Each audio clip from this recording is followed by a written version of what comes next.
Many of you know Dr. Martin Elliot as a father of MUF. If you would have seen the textbook published in 1994, chapter 7 and chapter 13 completely talks about the ultrafiltration and the modified ultrafiltration. So to my knowledge, for the past 40 years, a technique still exists in pediatric perfusion, and nowadays it's expanded to the adult perfusion too, is the modified ultrafiltration. So every perfusion should be thankful around the globe for his excellent contribution for the modified ultrafiltration as a father of MUF. He's in the past professor of Great Ormond Children's Hospital.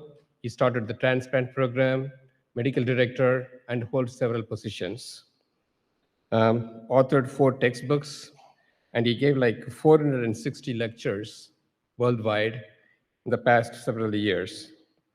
So the very easiest to get is complete introduction about Dr. Elliot Martin. If you go to the Sanibel 2024, that is the name is hyperlinked. If you just click all the talks, whatever he made, it's coming. So on Wednesday, when I met Dr. Elliot, I took a picture and I posted on the Facebook page. Mr. Bob Groom texted me, or he replied to the post in the Facebook. Professor Elliot is indeed a giant, humble, pioneer, and gracious. So it's a perfect fit to invite a giant to talk about the giant in cardiac surgery. Without any further delay, please join me welcoming Dr. Elliot Martin. Thank you very much. Well, thank you for that over-generous welcome, but I'm very grateful. I must say, I've had the most fantastic time being here. As I mentioned it yesterday, but it was really real honor to be invited. My wine gland is full, and I'm having to drink a lot of water to enjoy it more. Now, I'm here to talk about Marc. Surgeons have an interesting reputation, probably a well-deserved one when I was a student, of being creatures of little brain and much brawn. The men, they were mostly men, with hairy knuckles, short tempers, and little empathy. They were certain of their own importance and the duties owed to them by others. Now, I'm privileged today to speak to someone who is the exact opposite of that stereotype. He was my mentor and former colleague at Great Ormond Street, Marc de Leval. He is, in my mind, to summarize in this way, as a surgeon, researcher, scholar, teacher, mentor, and a philosopher with whom I shared many long and exciting conversations. This is Ed Beauvais. Many of you will know him from Ann Arbor, and this is how he described Marc after Marc died. I think it's wonderful. Outstanding human being without arrogance, an elegant technical surgeon without vanity, and a confident leader without egotism. That's not a bad testimony and very accurate. Now, Marc was born in the little village of Charneux, near Liège in Belgium, and he was one of 6 children, and both his father and grandfather were the family doctors in the village, so he came from a medical family. And as I was trying to find out a little bit more about Charneux, I was delighted to discover that it has an obvious and close relationship with England, as you can see from this rather unusual tandem race that they hold annually in the village. He followed in the family tradition and studied medicine at Liège, where after he graduated, he completed his residency in internal medicine and 3 years of general surgery. And around that time, he decided to pursue a career in heart surgery, typically because he said the field was new and expanding. And he was, of course, aware of the vital importance of the heart, but to paraphrase him, no heart equals no life. That simple equation fueled my passion for more than 5 decades.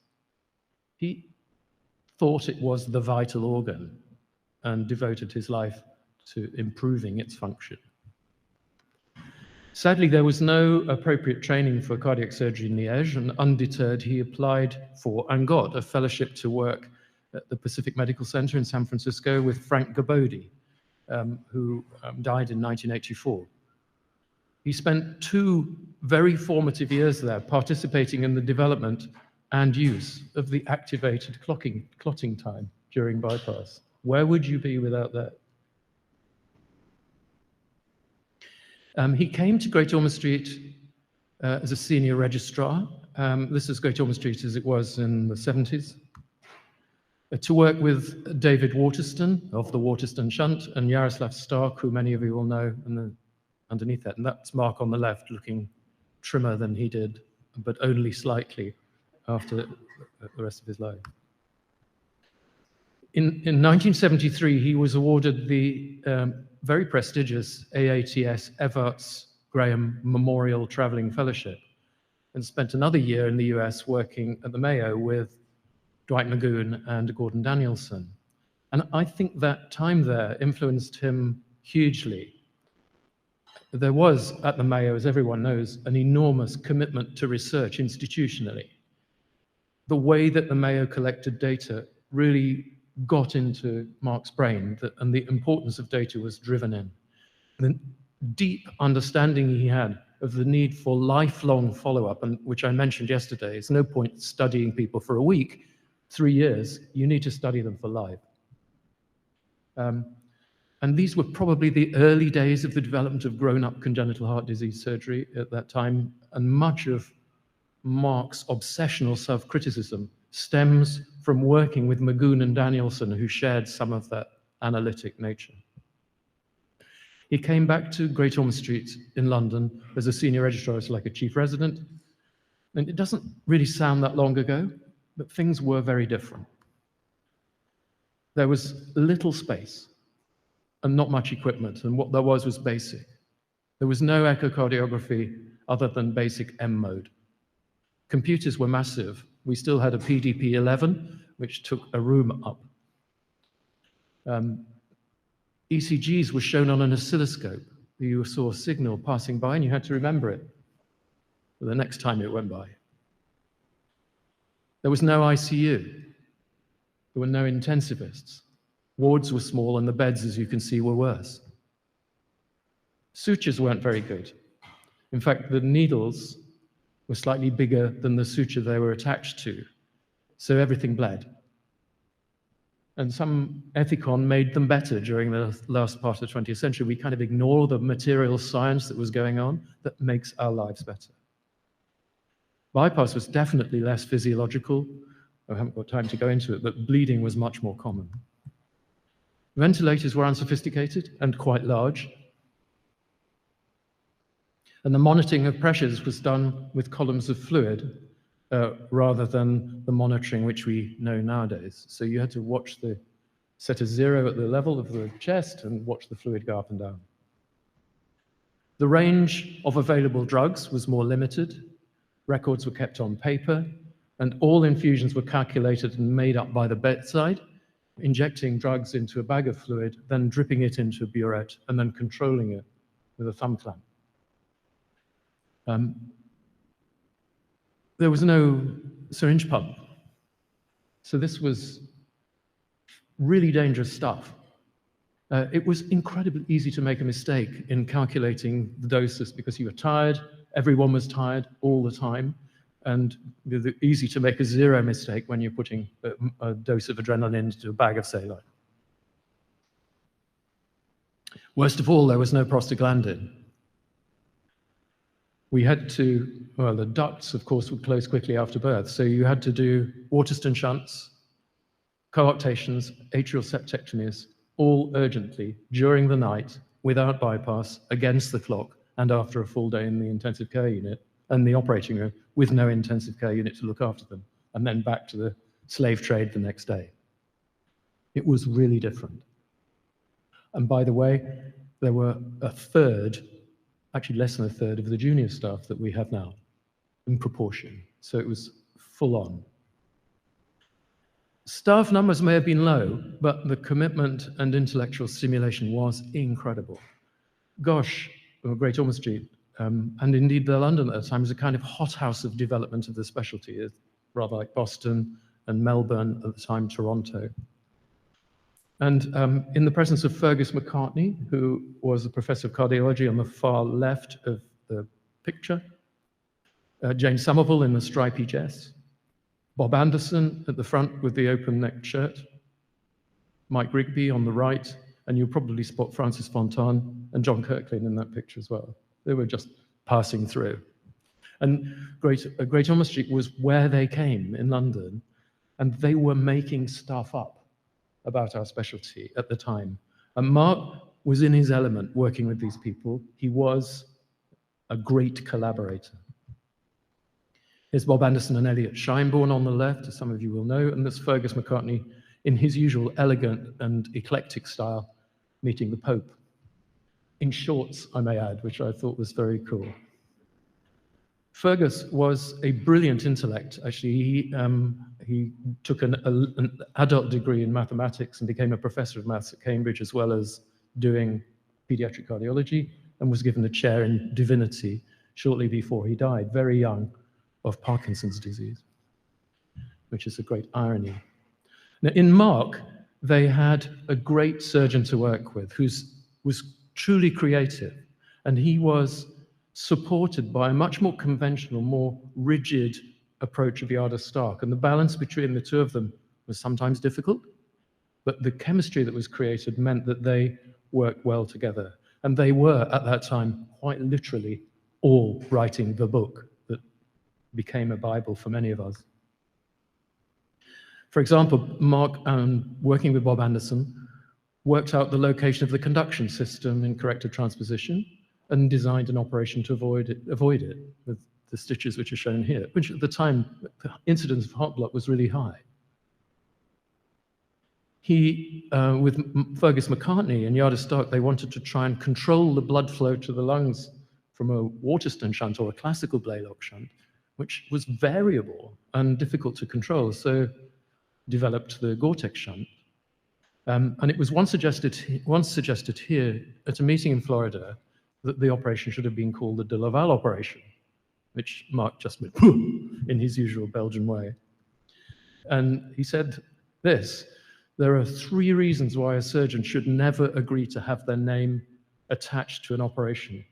Firstly, someone is likely to have done it before you and will appear out of the woodwork and give you a hard time. The operation may not quite work as well as you predicted it, so give it and call it somebody else's operation. And thirdly, your name will forever be associated with the complications of that procedure. There's an awful lot of truth in that. I agree with most of it, but I don't agree with the last one because things Marc did very rarely had any significant complications. Now, I went to Great Ormond Street in January 1984, when, as you can see, everything was still in black and white. I thought I'd be there for a year's finishing school as a chief resident before going back to Newcastle, where I trained. And I'd already been doing pediatric cardiac surgery for 5 years, and I thought I knew some stuff. Stepping into Great Ormond Street made me feel like a complete moron. Immediately, there was conversation going on around me which had words I never heard of and operations that I didn't know existed. It was humbling. They were all obviously brilliant. Terrifying. I felt well out of my depth, and stimulating. Who would not want to learn more from people like that? The speed of thought in the clinical meetings that were held, ironically, in a porter cabin like the one seen here, on the roof of the radiology department at Great Ormond Street, that was our offices. They really had making decisions about diagnoses I didn't understand and proposing procedures which I had never heard of.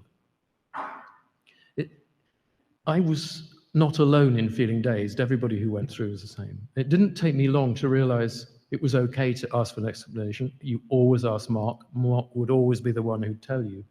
And you realize why you didn't know any of this stuff? Because they were working it out. They'd been asking themselves the same questions the day before.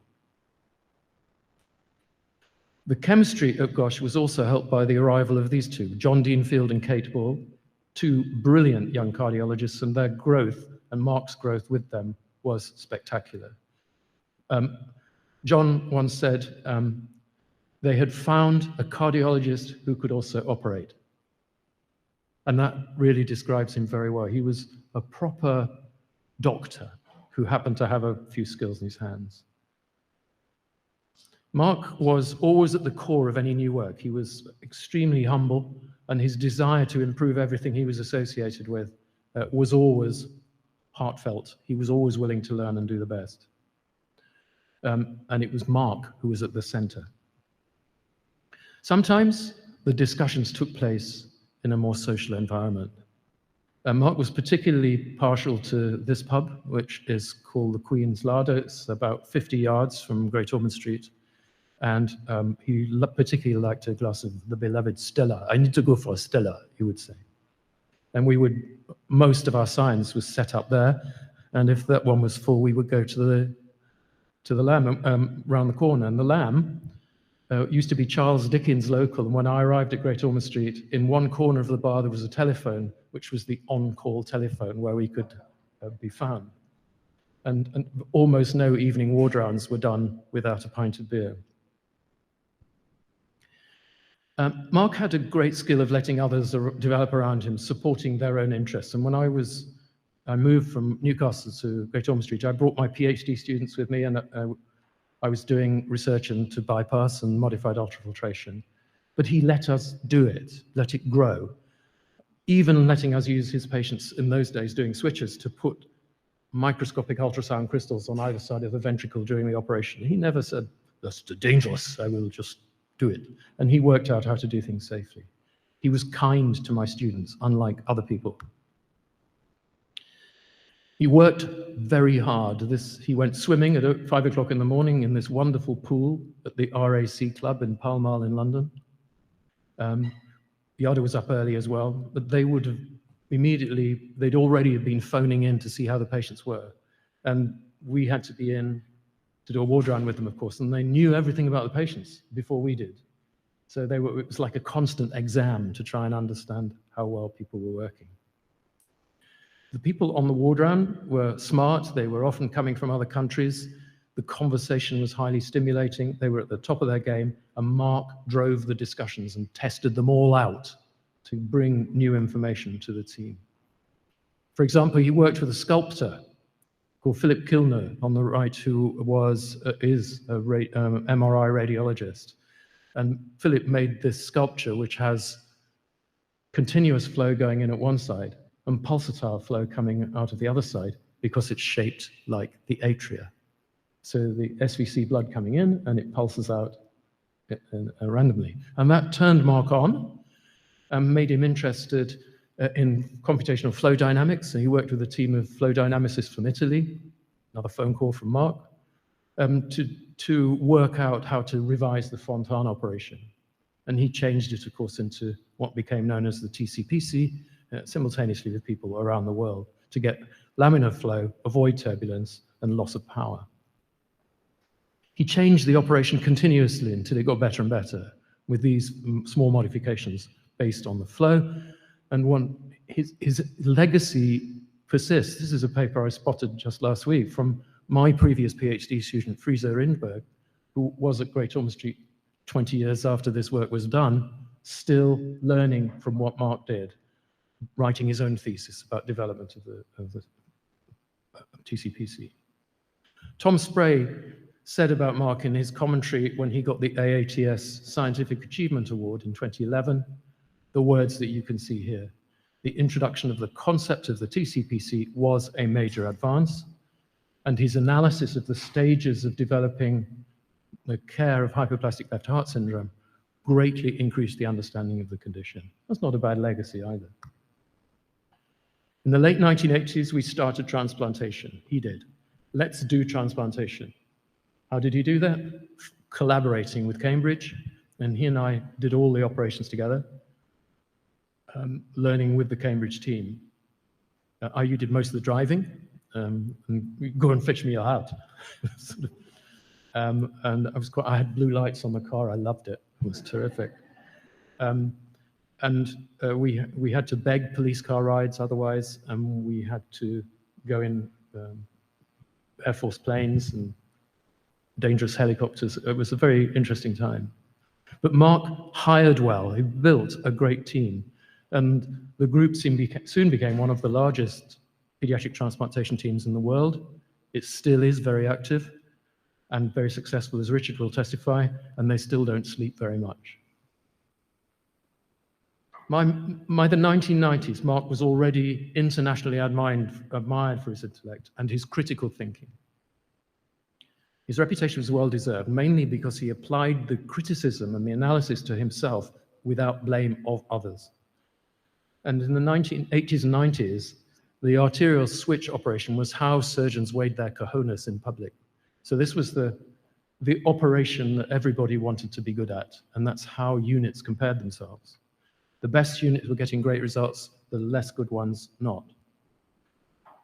Marc had long argued that you should analyze your own results, and he had a cluster of failures, which became well known as that. And instead of trying to ignore it, he got great people to work with him and developed statistical methods which said, how likely is this to be an important cluster of failures? How can we monitor in the future, and what should I do about it?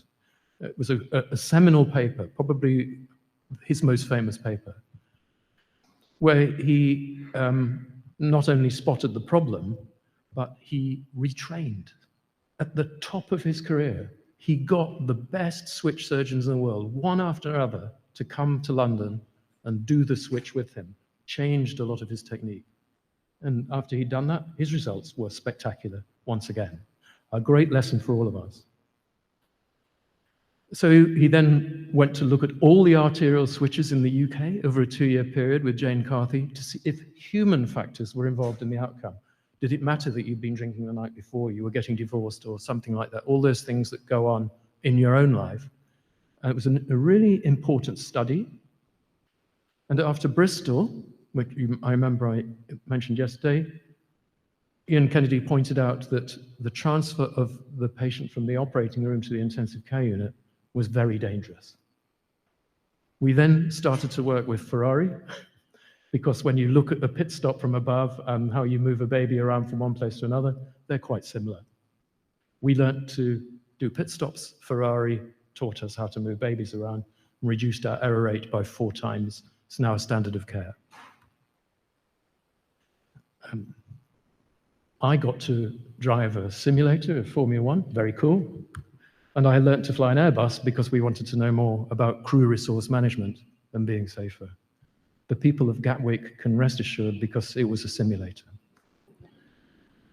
Marc operated all over the world through Chain of Hope in the least endowed places. He published 330 papers, edited one of the most popular books in pediatric cardiac sleep, which was a proper workshop manual.